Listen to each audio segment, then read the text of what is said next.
ఏపీకి 5 ఏళ్ల తర్వాత మళ్ళీ స్వాతంత్రం, విధ్వంసక పాలన నుంచి విముక్తి అయింది అని ముఖ్యమంత్రి చెబుతుండు. ఇక అభివృద్ధితో దూసుకుపోతాం, అక్టోబర్ 2న విజన్ 2047 నదుల అనుసంధానం చేసి తీరుతాం, కక్ష సాధింపులుండవు, తప్పు చేసిన వారిని వదలం, స్వాతంత్ర దినోత్సవంలో సీఎం చంద్రబాబు నాయుడు గారు చెప్పిండు. 5 ఏళ్ల తర్వాత ఏపీకి మళ్ళీ స్వాతంత్రం వచ్చిందంటే స్వతంత్ర దినోత్సవం రోజు. అంటే మరి 5 ఏళ్ళు స్వాతంత్రం లేదా? ప్రజాస్వామ్యబద్ధంగా మీరు ప్రతిపక్ష పార్టీగా ఎక్కడా ప్రజల్లో తిరగలేదా? అసెంబ్లీలో మాట్లాడలేదా? ఎన్నికలు జరగలేదా?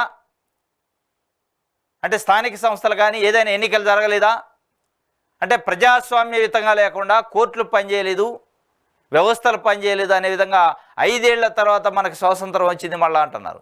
విధ్వంసక పాలనకు విముక్తి లభించింది అంటున్నారు. విధ్వంసక పాలన జగన్మోహన్ రెడ్డి గారు చేసి ఉంటే మరి 40% ఓట్లు ఎట్లా వచ్చినాయి? స్వాతంత్రమే 5 సంవత్సరాల నుంచి నిజంగానే లేకపోతే 40% ఓట్లు ఎట్లా వచ్చినాయి? అంటే మీకు 60 మంది మద్దతు ఇస్తే 40 మంది మళ్ళా 100లో 40 మంది మళ్ళీ జగన్మోహన్ రెడ్డికి మద్దతు ఇచ్చారు కదా. అంటే జగన్మోహన్ రెడ్డి గారి ప్రభుత్వం పట్ల, జగన్మోహన్ రెడ్డి గారి ప్రభుత్వం చేసిన పనుల పట్ల 40 మంది 100కి 40 మంది 40% మంది సాటిస్ఫై అయినట్టే కదా.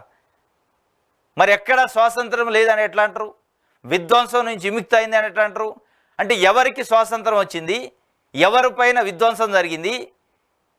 ఎవరు విధ్వంసంగా భావిస్తున్నారు అనంటే తెలుగుదేశం పార్టీకి స్వాతంత్రం రావచ్చు ఒకవేళ వస్తే. తెలుగుదేశం పార్టీకి స్వాతంత్రం, స్వేచ్ఛ వచ్చి విచ్చలవిడిగా చేసే కార్యక్రమం కొన్నిసార్లు మర్డర్లు జరుగుతున్నాయి, కొన్నిసార్లు రకరకాల దాడులు జరుగుతున్నాయి. వినుకొండ కానీ మనకి ఎగ్జాంపుల్కి వినుకొండ కానీ శ్రీశైలం కాన్స్టిట్యున్సీలో జరిగిన మర్డర్ కానీ ఇట్లాంటి మర్డర్లు, దాడులు, దొమ్మిలు, ఆస్తుల ధ్వంసం జరుగుతుంది. దానికోసం స్వతంత్రం వచ్చి ఉండొచ్చు. ఇన్ని రోజులు అవి చేయకుండా అడ్డుపడ్డారు జగన్మోహన్ రెడ్డి ప్రభుత్వం. అవి చేయటానికి అవకాశం లేదు, ఇలా వచ్చింది చేయటానికి ఒక స్వాతంత్రం వచ్చిందనే అర్థమా, లేదా ప్రజలకు స్వాతంత్రం వచ్చిందనే? ప్రజలకు నిజంగా స్వాతంత్రం లేదు అనుకుంటే 40% మంది జగన్మోహన్ రెడ్డికి ఎట్లా మద్దతిస్తారు? కాబట్టి ఇది ఒక ముఖ్యమంత్రి స్థాయిలో స్వాతంత్ర దినోత్సవం రోజు, స్వాతంత్ర దినోత్సవం రోజు ఆయన మాట్లాడిన మాటలు మనకి ఇప్పుడే వచ్చింది, 5 ఏళ్ల తర్వాత స్వాతంత్రం అంటున్నాడు. మరి ఇది ఏ రకమైన స్వాతంత్రం, ఎట్లా స్వాతంత్రం అయింది అనేది ఇక వారే చెప్పాలా. ఇది ఆయన చెప్తున్న పరిస్థితి. విధ్వంసం నుంచి వచ్చిందట. కక్ష సాధింపులు ఉండవు అంటాడు. కక్ష సాధింపులు ఉండవు అని ఒకవైపు చెప్తేనే ఇంకొక వైపు వైఎస్ఆర్సీపీ నాయకులపైన, వాళ్ళ ఇళ్లపైన, వాళ్ళ ఆస్తులపైన దాడులు జరుగుతున్నాయి, కొన్ని మర్డర్లు జరుగుతున్నాయి. వీటన్నిటికంటే ప్రమాదకరమైంది, వీటన్నిటికంటే విధ్వంసకరమైన ఆలోచన ఏంటంటే మొత్తం భారతదేశ వ్యాప్తంగా అత్యున్నతమైన సర్వీసులు, భారతదేశ వ్యాప్తంగా అత్యున్నతంగా భావించే సర్వీసులు, ఐఏఎస్, ఐపీఎస్ లాంటి ఆఫీసర్లు కూడా కక్ష సాధింపు చర్యలో భాగంగానే వాళ్ళకి నిన్ననో మొన్న మెమో ఇచ్చారు.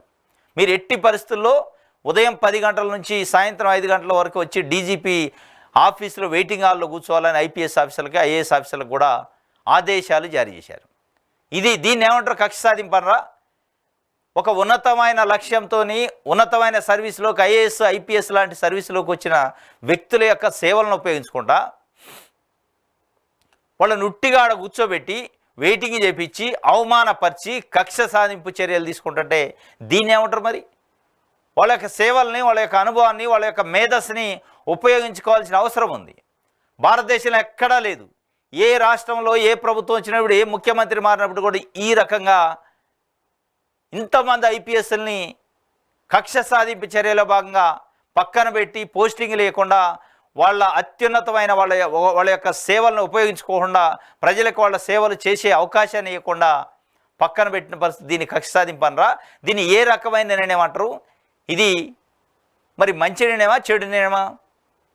ఇది పక్కాగా చెడు నిర్ణయమే అయింది. ఎందుకంటే అత్యున్నతమైన సర్వీసులో ఉన్న వ్యక్తులు 1 గంట సేపు ఖాళీగా ఉంటేనే ప్రజలకు అనేక సేవలు నిలుపుతారు. అది అట్లాంటి అత్యున్నతమైన ఐఏఎస్, ఐపీఎస్ సర్వీసులో ఉన్న వాళ్ళని మీరు ఉట్టిగా ఖాళీగా కూర్చోబెట్టి జీతాలు ఇస్తున్నారు అంటే, ఖాళీగా కూర్చోబెట్టి మీ కక్ష సాధింపులో భాగంగా వాళ్ళకి ఏ పోస్టింగ్ ఇవ్వకుండా ఉన్నామని మీరు అనుకుంటున్నారు.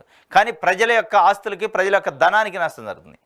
ప్రజల యొక్క సొమ్ము నుంచిగా వాళ్ళకి ఇవ్వాల్సింది పైసలు, వాళ్ళ సేవలు ఉపయోగించుకోవాలి. కానీ మీరేం చేస్తున్నారు? కక్ష సాధింపులో భాగంగా పక్కన పెట్టారు. ఏంటి మీ కక్ష సాధింపు? 5 సంవత్సరాల పాటు జగన్మోహన్ రెడ్డి గారు ఉన్నప్పుడు మా పార్టీకి సహకరించలేదనేది తప్ప, ఇది రెడ్ బుక్లో రాసుకున్న పేర్లు తప్ప ప్రభుత్వానికి పనిచేయలేదనో ప్రజలకు పనిచేయలేదని కాదు. మీరు నిజంగానే ప్రభుత్వానికి పనిచేయలేదు, ప్రజలకు పనిచేయలేదు, అవినీతి చేశారు, అక్రమాలు చేశారంటే అవినీతి పైన అక్రమాల పైన కేసులు పెట్టవచ్చు, జైలుకు పంపొచ్చు, రికవరీ చేయొచ్చు. ఏది లేదు.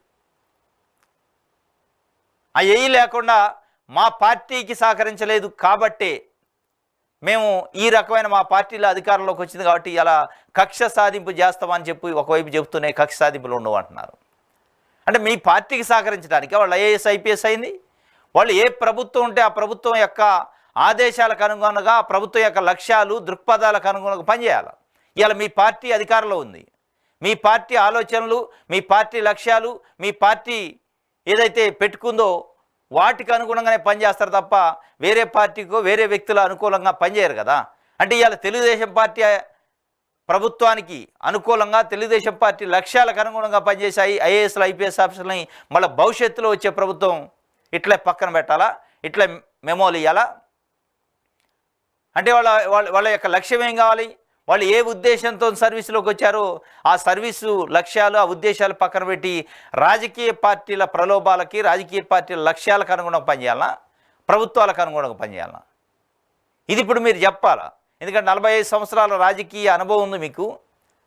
పార్టీలు మారుతాయి, ప్రభుత్వాలు మారుతాయి, కానీ అధికారులు ఉంటారు. ఆ అధికారులు ఏ ప్రభుత్వం ఉంటే ఆ ప్రభుత్వం యొక్క లక్ష్యాలకి, వాళ్ళ యొక్క ఎయిమ్స్కి అనుగుణంగా పనిచేస్తారు. దాన్ని మీరు తప్పుపట్టి 5 సంవత్సరాల్లో జగన్మోహన్ రెడ్డి ఆదేశాలను పాటించారు కాబట్టి, జగన్మోహన్ రెడ్డి లక్ష్యాలకు అనుగుణంగా పనిచేశారు కాబట్టి ఎట్టి పరిస్థితుల్లో తొక్కి పడేయాలి వాళ్ళని అనుకుంటున్నారు. మరి మీ ఆదేశాల ప్రకారం, మీ ఆలోచనకు అనుగుణంగా ఇవాళ పనిచేస్తున్న అధికారులని భవిష్యత్తులో మరి ఎవరు తొక్కాలి, ఎవరు పక్కన పెట్టాలి? మరి వాళ్ళు కూడా ఇవాళ అనుకోవాలన్నా? మనం ఇవాళ చంద్రబాబు నాయుడు గారికి అనుకూలంగా పనిచేస్తే రేపు మళ్ళీ జగన్మోహన్ రెడ్డి వస్తే మనల్ని కక్ష సాధింపు చేస్తారు కాబట్టి ఆయన ఇచ్చిన ఆదేశాలను పాటించొద్దు, ఆయన చెప్పిన వాళ్ళ లక్ష్యాలకు అనుగుణంగా పనిచేయొద్దు అని వాళ్ళు కూడా ఉండాలా? కాబట్టి ఇది ఒక రకంగా కక్ష సాధింపు లేదు అంటున్నారు, కక్ష సాధింపు చేస్తానంటే ఉంది.